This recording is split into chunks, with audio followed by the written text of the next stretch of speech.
Welcome back to the neighborhood, boys and girls.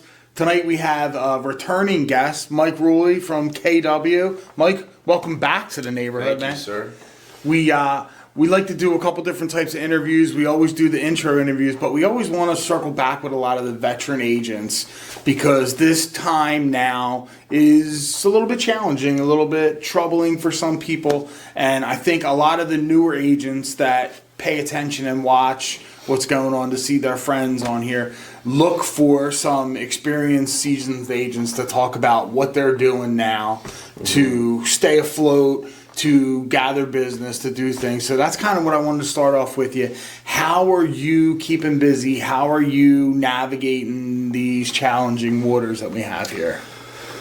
So back in 2021, I saw the inventory shifting a lot, so that's when I started buying all these rentals. So I bought 10 by the end of 2022.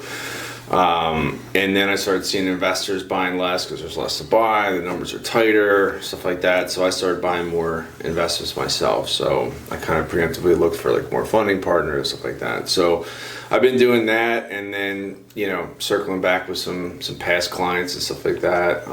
But mainly I've been just trying to focus on building up my own portfolio. Okay. But it is a challenging time right now. Are you still finding flip properties for investors that you work with and going through those types of things? Very few. Okay. Now, if someone is watching and they say, "Oh, I would like to pursue that," how did you find those investors? How did you get those people to hire you to find good investments for them? So actually, I started on a team back in 2018 when I was at Keller Williams, and that was when there was 100 foreclosures on the market all the time. Right.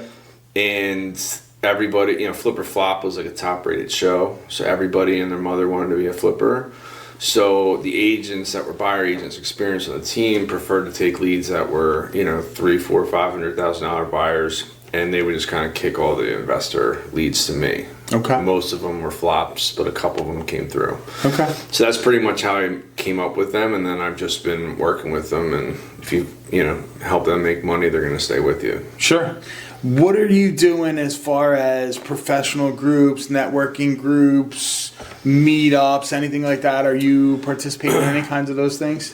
Not necessarily. I used to go to SJ, REAI, REIA. One of them. SJ something. Real Estate Investor Association. I went to some like local things like Collingswood Business Group and stuff. And I know some other people do that too. Any face you get in front of in real estate is good because everybody is a potential client. Even if they're living at home with their mom or they're renting or they already own a home, they need to live somewhere. Sure. So they're always a potential client.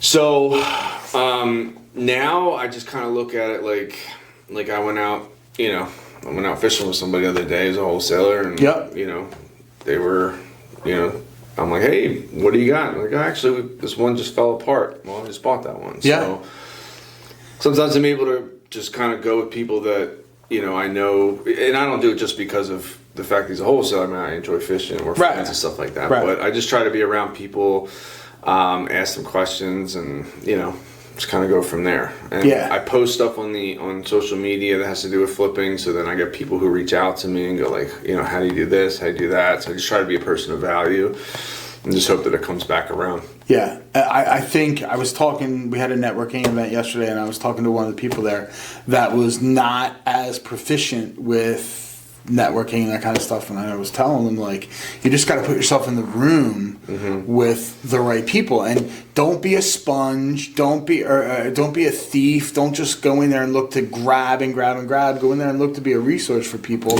But you never know when you're in the room. Like you said, you were fishing with Justin, you had a bunch of fun, blah, blah, blah. And by the way, business happens when it's there. Rather than going into this with like, I got 57 cards in my pocket, I'm going to make sure I talk to every single person and find out what blah. Right. That never works because it looks fake and disingenuous. But when you just go and have fun and hang out, business can come from it, Yeah. And like I go to jiu-jitsu and I've gotten business from there, but I don't go in there like handing my card out while I'm on the mats. Right. I'm just I'm just trying to, I'm just being myself. Just create bonds, and if work coincides, it's great. It's a bonus. Yeah.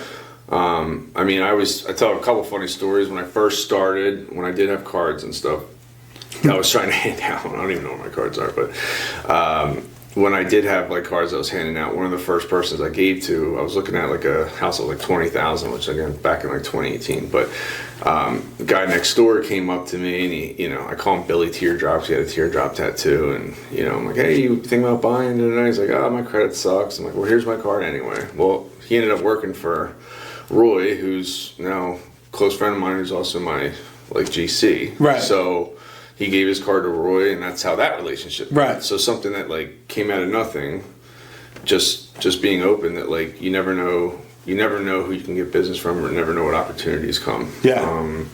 My first ever close was a guy that I just was working at Wawa, and I noticed he was wearing a wedding ring one day. I'm like, hey, Will, man, when'd you get married? Looking for a house? Yeah.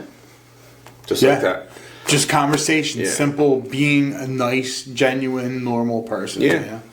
You touched on social media, and I wanted to talk to you about that, because I don't think people understand a lot of times how to properly use social media. I think they see it as it's just free advertising, and you're one of the people that I think does social media right in respect of you're not a puller all the time. You push and then you pull. You push and then you pull. Like, you'll just put a video up of you hitting a heavy bag for a minute, or doing stuff that you do in life, and not you don't finish it up with, hey, and by the way, I'm like, Ruehle, hurry up and call me when you need a call. It's you're not that salesy kind of salesperson. Right. But I know that whenever your name comes up, people are like, oh, Mike the jiu-jitsu guy, Mike the boxer guy, Mike like, they don't look at you as like the slimy self-promoter. They look at you as like they know kind of who you are. And I think people miss the mark on that a lot.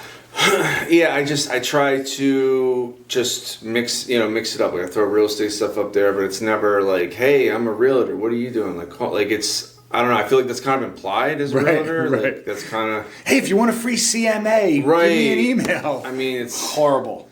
I think it's a little, in my opinion, tacky, although, other people might disagree, but I try to mix it up and have people that are, like, I'll put stuff up that are fishing, and then I'll get people that I may not have been connecting with before that are reaching out because of fishing. Like, hey, when are you going to go?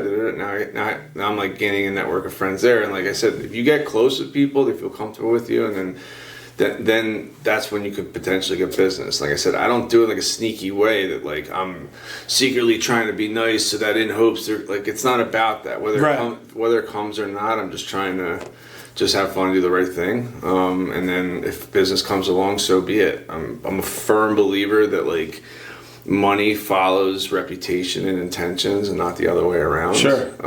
So I'd rather do the right thing, and I feel like money follows that than, it'll eventually come. I don't tie anything that I do to money. Right. Like, hey, I'll take you fishing, but you got to give me 2 listings. Like, it's not like that. Yeah. You know what I mean? It's rough, and I think that when times are tougher and pressure starts to build up for 100% commission salespeople, certain people start to feel that pressure, and they push more towards the guaranteed kind of thing, or the I'll do this if you do that kind of thing, rather than being just genuine and, like you said, hoping the business comes through and follows up with it. And there's 2 schools of thought for sure. I mean, there are definitely salespeople who have built their career with the you do for me and I'll do for you. Yeah. We're gonna have this right from the beginning conversation kind of thing. But I'm never comfortable with that, and I feel like the more we get towards a genuine society, that's what they want to see. You know, I agree. Like, I joke around about it all the time. I've had more conversation with female realtors after I had the baby, and I keep posting videos of my daughter. But I'm not posting videos of my daughter so female realtors will message me and go, hey, I love your kid, whatever. It's a pretty good bonus. It works out really good. I'm not going to have another kid just for that. Nikki's watching. I'm trying, but she won't do it. But It's crazy how that kind of stuff works, and that's the kind of things really that people that are watching social media want to see. They want to see who you really are, and they're gravitated to who you really are. And if they find out that you're not really who you are when they get to know you, then they're not going to do business with you. Yeah, you know? Yeah, I agree. And what are you doing to further your presence? Are you trying? Do you have like I want to do this much social media, I want to do this much thing? Like, do you have standards and goals, or you just kind of free ball it and however it goes? I'm a full blown free baller. I'm such a free baller. But honestly, like, I don't want to say this weird. I feel like people like that about me. That I'm just like, I'm not wearing this or wearing that to like put on. I'm just being me. I'm not doing this or doing that to try to like get something. It's just what I feel like doing. So I don't know. I mean, that's where I am. I'm just very just like comfortable and just being myself, and it's been working. But I don't really have like a plan of like this post's gonna get this. I just kind of whatever comes to mind just kind of happens. Nice. You know what I mean? One thing I do, like I said before, is like I used to work in the billboard business and like billboard advertising, selling billboard ads, and there it becomes like, it's expensive. Anyone's ever looked at billboards, but you really have to target like businesses. A lot of times they're like corporations. They got media media agencies and stuff like that to do their advertising, or it's like bigger businesses like a Hutchinson or something like that, right? Right. In which case, like the odds that you're gonna like talk to someone randomly at Wawa that happens to be in control of like that advertising spend is low. Sure. So what I love about real estate is that like literally everybody's potentially, you know what I mean? Any person you bump into can be a client. You know, and like one other story, I remember again when I was first starting, didn't have any business, so I was willing to follow up with leads of like a $30,000 house. Again, they don't exist anymore, but it was a crap hole. But the woman who called wasn't able. I tried to get her pre-approved. I went and looked at the house because she couldn't get off of work. I took videos for her, and although she couldn't get pre-approved, she was so happy that I like put the effort in that she gave me her boss who bought a house in Haddonfield. So like, I know like there's a balance with real estate where you're like, you don't want to waste your time with people who aren't pre-approved, and there's some, there's also like be good to your client to make sure that they don't fall in love with a house they can't afford, because that's not good for them either. Right. But don't dismiss anybody, because you just never know. And even if it's 10 times or 9 times out of 10 that nothing comes of it, that one time you'll be like, oh. Yeah. So that's what I love about real estate. It's like literally everybody's potentially, needs help. Or, like even like my mom, my stepdad down in North Carolina, my stepdad was trying to sell his condo, and the realtor that he was using was not getting the job done. So I went and vetted, made some calls, got a referral from it, and they sold their place, and it works. So like, there's always opportunities everywhere, and I don't know, I love it. Nice. Now, have you done any mentoring, Ruehle team kind of stuff? Have a sales agent? Have a junior? Anybody that's working for you yet? Is that in your plans? Is that not in your plans? I mean, I took the broker class. I haven't taken the state test yet. I realized how much I didn't remember, because it's like this, the salesperson exam all over again. Right. So, in which case I did well on that, but I thought the brokers would be more like managerial stuff, but it's a lot of it's like, oh, Susie's aunt's cousin has a life estate in da-da-da-da-da, and this person passed, but she owned a house that was deeded to this person, so who gets this? And like the answer is call a lawyer. Yeah, right. I get you want me to kind of an idea of what the hell they're talking about, but like call a lawyer. Why do I have to know that now? Come on. It's crazy on all that stuff. Life insurance, mortgage broker, real estate stuff, the amount of things that they make you learn to pass that test that you will never, ever, ever use in life. It's ridiculous. I believe all the time they're not making better realtors, they're not making better loan officers, they're not making better life insurance agents.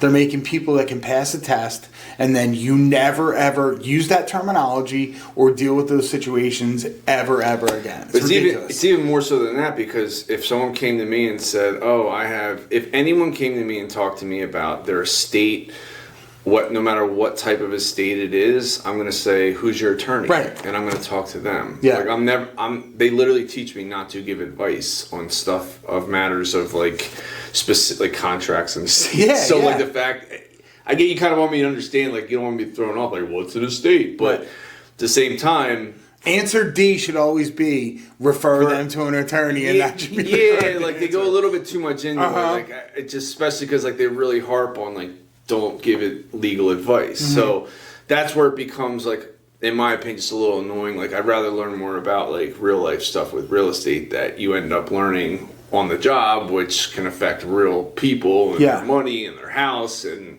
have real world consequences than these hypothetical things that might happen once Maybe one in 1,000. Like I've never had anybody come to me and ask me about like an estate question. They already have an attorney. right. Maybe a little bit more on ethics and Yeah, or just even just like real world consequences. Right, Like right. just, you know, understanding the actual contract. So nice. So taking the broker exam, does that mean that you're kind of playing with the idea of expanding that portion of it, or you don't really know? yeah, I'd like to at some point. Okay. You know, I definitely think that would be, you know, something that I do like teaching and like being like helping people. I don't have anyone under a team right now. I'm just, like I said, I'm just a little bit of a lone wolf, but anybody who like calls me and asks for advice, I'm there for them. So, you know, I've had some agents that are newer that come on board to like, you know, Keller Williams or wherever, and they've asked me questions. I'm always willing to answer and help them out.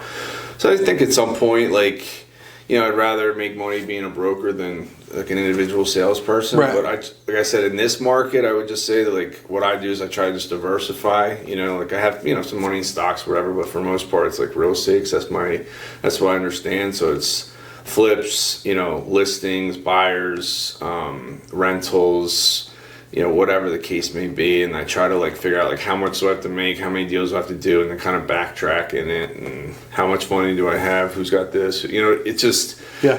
but I try to keep it so that I'm not dependent on just every sale as like my lifeline, because that's what I don't want. Right. I want to have like a build up, a residual. So Nice. Awesome. Mike, thank you so much for coming in. thank you. We'll be back with the next guest on Mr. Mortgage's Neighborhood.